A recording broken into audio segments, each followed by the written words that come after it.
Welcome to Aadya TV.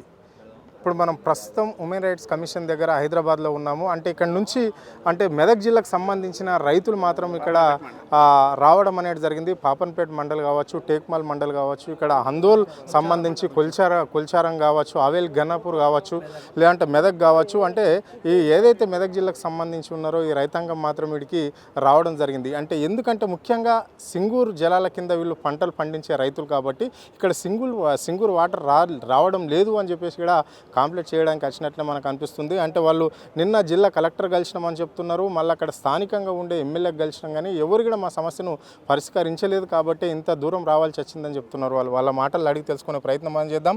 అన్న నమస్తే. నమస్తే అన్న, చెప్పండి అన్న, మీ పేరేంటి, మీరు ఎక్కడి నుంచి వచ్చారు, మీ సమస్య ఏంటి? మా పేరు బద్రి మల్లేశం, ఎక్స్ సర్పంచ్, పాపనపేట మండల్, ఎన్కేపల్లి విలేజ్, అట్లనే గాజులగూడెం, చిత్రాల, కోడిపాక, అన్ని గ్రామ ప్రజలం అందరం, చేరుపల్లి, నాగసంపల్లి అన్ని మండల ప్రజలం అందరం వచ్చినాం. ఇక్కడ వాటర్ కోసం వచ్చినాం. సింగూరు జలాల మీద, సింగూరు జలాల నుంచి మాకు వాటర్ వదలాలని వచ్చినాం. సింగూరు జలాల నుంచి ఎన్ని పదాలుగా మీకు వాటర్ వదిలితే ఎన్ని పంటలు పండించుకునే రైతులు మీరు అక్కడ? ఈ రైతాంగం కంటే దాదాపుగా అది అందోల్ కాన్స్టిట్యున్సీలో సింగూరు డ్యామ్ ఉంటుంది.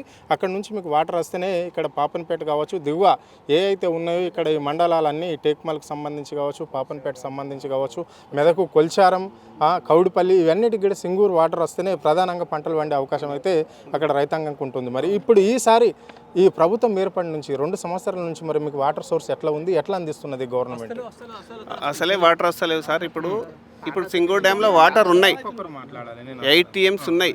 మేము 0.3 అడుగుతున్నాం. ఇంతవరకు టీఆర్ఎస్ గవర్నమెంట్ ఉండగా రెగ్యులర్గా వాటర్ మేము అడగకున్నా వచ్చేటి. కలెక్టర్ గారు సీజన్ రాగానే డిపిఆర్ రెడీ చేస్తుండే, 8 సార్లు 9 సార్లు వదిలేస్తుండే డ్యామ్లకి. ఇప్పుడు కూడా డ్యామ్ రిపేర్ చేస్తున్నామని అంటారు. రిపేర్ చేసే ముందు ఒక 2 months ముందు వేస్ట్గా వదిలేసారు. మేము అప్పుడు కూడా అడిగినాం, మేము తుకాలు పోసుకోకముందు వాటరు మీకు చెప్పేసినాం అంటే, మేము తుకాలు పోసుకున్నాక మాకు వాటర్ రావని చెప్పారు. ప్రభుత్వాలు ఎంప్లాయీస్ వచ్చి చెప్పారు, కానీ తుకాలు పోసుకొని నాట్లు వేసే టైంలో చెప్పారు. మేము నాట్లు వేసేసినాం, ఆల్రెడీ నాట్లు వేసేసినాం. ఇప్పుడు ఈనింది పొలం కూడా ప్రజెంట్ ఒక్క తడి అయితే సరిపోతుంది. మేము అడిగేది, మా డిమాండ్ ఏంటంటే ఒక్క తడి వాటర్ అయితే ఫుల్గా. ఇక్కడ గణపూర్ ఆనకట్ట కూడా ఉంటుంది, ఆనకట్ట నుంచి మీకు నీళ్లు రావాల్సి ఉంటుంది. మరి అక్కడ ఆనకట్టకే సార్ కంపల్సరీగా మాకు హక్కుగా ఉంది. సింగూరు డ్యామ్ నుంచి మాకు నీళ్ళు రావడానికి ఒక జీవో ఉంది. ఆ జీవో ప్రకారమే వదులుమని అడుగుతున్నాం. అంటే ఇప్పుడు మీరు అక్కడ వినతి పత్రం మెదక్ కలెక్టర్ గారికి ఇచ్చారా, లేదంటే సంగారెడ్డి కలెక్టర్? మెదక్ కలెక్టర్ గారికి ఇచ్చాం. మెదక్ కలెక్టర్ గారికి ఇచ్చినాం.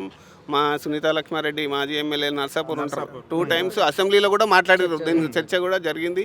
వదులుతామని చెప్పారు. ఉత్తమ్ కుమార్ రెడ్డి గారికి, సెక్రటరీ గారికి అందరికీ చెప్పినామని కూడా చెప్పారు. మీకు సంబంధించిన ఎమ్మెల్యే రోహిత్ రావు వస్తుంటాడు మెదకు, మరి ఆయనకి ఎప్పుడన్నా ఈ సమస్య పైన మీరు ఎప్పుడన్నా ఈ రైతాంగం అంతా కలిసి రైతాంగం చెప్తే పట్టించుకోలేడు సార్. ఇంతవరకు మాట్లాడలేడు, అసెంబ్లీలో కానీ అడగలేడు. సీఎం గారికి, ఎమ్మెల్యే గారు చెప్తే వాటర్ వచ్చేది. సీఎం గారు చెప్తే వదులుతామని చెప్పి ఎంప్లాయీస్ అంటారు. ఈఎన్సీ గారు వాళ్ళు, ఇరిగేషన్ వాళ్ళు ఎవరిని అడిగినా సీఎం గారిని అడిగితేనే వాటర్ వస్తాయి, లేకపోతే రావని చెప్తారు. Okay, right. మరి ఇప్పుడు ఏంది, మరి మీ కార్యాచరణ ఏ విధంగా ఉండబోతుంది? ఎందుకు మరి ఇంత దూరం వచ్చారు? ఇప్పుడు సీఎం పక్కకి కూడా గాంధీ భవన్ ఉన్నది, ఇక్కడ సీఎం క్యాంప్ ఆఫీస్ కూడా ఇక్కడనే ఉంటుంది. మరి ఎక్కడెక్కడ పోయి కలిసే అవకాశం? వాస్తవంగా న్యాయంగా అడుగుదామని బయలుదేరినాం సార్. అక్కడ కలెక్టర్ గారిని అడిగినాం, ఇక్కడ మానవ హక్కుల కమిషన్కు న్యాయంగా అడుగుదాం, వాటర్ అడుగుదామని వచ్చినాం. ఇది ఇంకా కూడా వదలకపోతే ధర్నా కూడా మండలాలు సిద్ధంగా ఉన్నాయి. రైట్. ఎక్కడి నుంచి వచ్చినావు పెద్ద మనిషి? ఏ మండల్, ఏ ఊరునిది? పాపన్పేట మండల్. పాపన్పేట మండల్. నీళ్ళ ప్రాబ్లం బాగుంది మాకు. కోడపాక గ్రామం. నీళ్ళ ప్రాబ్లం బాగుంది. పంటలు వచ్చం పొలాలు ఈంతున్నాయి. ఈంతుంటే వాటర్ నీళ్ళు లేవు.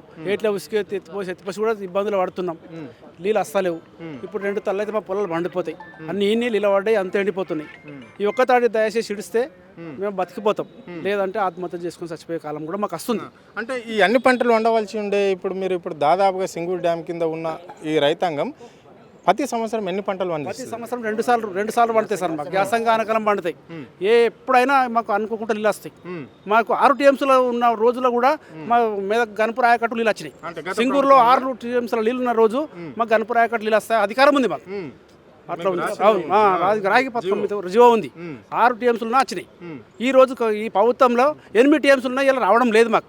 ఆత్మహత్యలు చేసుకుని ఉసుకెత్తిపోయడం, కరెంట్లో ప్రాబ్లాలు చచ్చిపోవడం, తెలంగాణ మేలు రోగులు ఉండడం, నీళ్ళు లేవు, ఉసుకు ఎండిపోయింది. ఎంత లోతు తీసినా ఒక రోజు నడసలేదు. అన్ని ఆగిపోతున్నాయి, పొలాలు ఎండిపోతున్నాయి. రైట్. మరి మేము ఇక్కడ మీకు ఏమన్నా సలహా ఇచ్చి నీళ్ళు ఇస్తారేమో, మమ్మల్ని కాపాడతారేమో, మీ అందరి దయ వాళ్ళని కాపాడతారేమో అని చెప్పి ఇక్కడ వచ్చేసాం. కాంగ్రెస్ పార్టీ అధికారంలో ఉంది, అక్కడ మీ ఎమ్మెల్యే కూడా కాంగ్రెస్ పార్టీకి సంబంధించిన ఎమ్మెల్యేనే, మంత్రి కూడా అక్కడ దామోదర్ రాజనరసింహ కూడా ఉన్నాడు కదా సార్. ఆయనే చూసుకుంటాడు.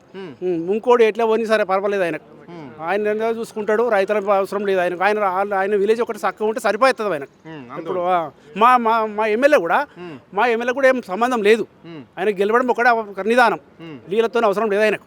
చచ్చిపోయినా సరే రోహిత్ ఆయన ఏం ప్రజల మీద ఎలాంటి ప్రేమ లేదు. ప్రజలు ఏమన్నా కానీ సార్ బల్రు గోల్రు చచ్చిపోతా ఉన్నాయి వాటర్ లేక.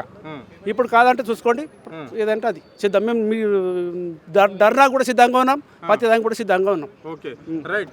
అన్ని మండలాలకు సంబంధించి ఇక్కడ రైతులు రావాల్సి వచ్చింది. మరి ఏ మండలాల నుంచి ప్రధానంగా వస్తున్నారు అంటే నీళ్ళ సమస్య ఎప్పటి నుంచి ఉంది, మరి ఎందుకు సింగూరు డ్యామ్ నీళ్లు ఈ రైతులకు ఇయ్యలేకపోతున్నది ప్రభుత్వం అని చెప్పేసి కలెక్టర్ని కలిస్తే కలెక్టర్ ఏమన్నాడు మీకు?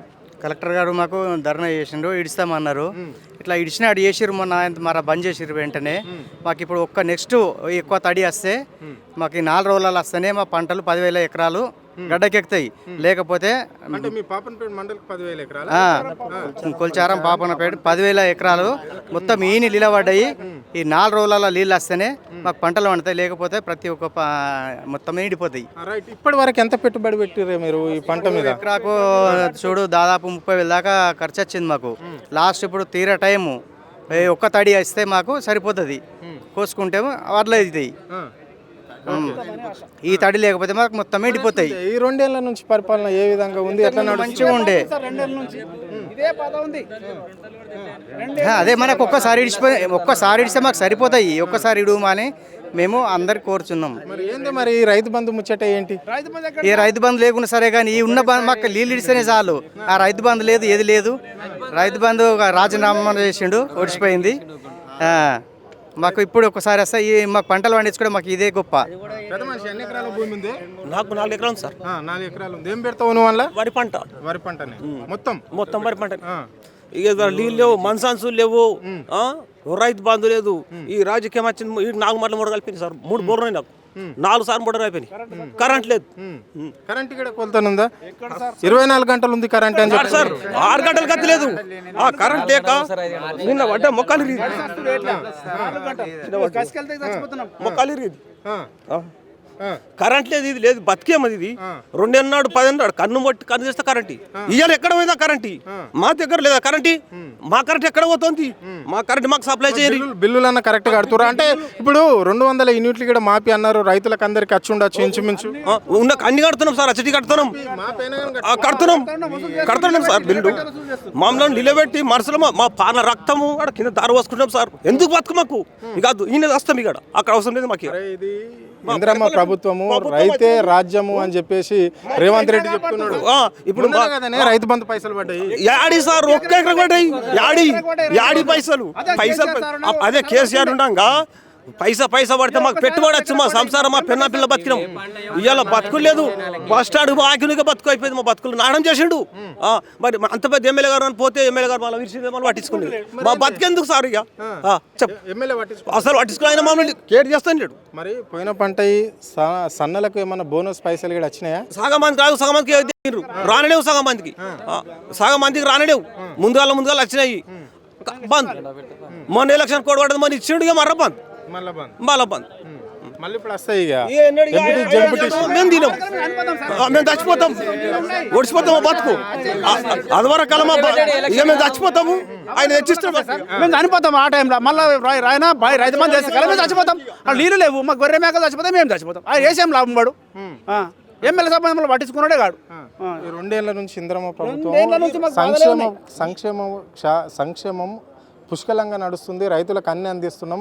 యూరియా బస్తాల నుంచి కూడా రైతులకు మేమే సాయంగా ఇస్తున్నాం అని చెప్పేసి ప్రభుత్వం చెప్తుంది. యూరియా బస్తాలు సార్ బుక్ చేస్తే ఫోన్లో నర్సాపూర్ వచ్చింది మాకు 4 సంచులకు. నర్సాపూర్ పోతే 2,000 ఆటో కిరాయి ఇచ్చినాం.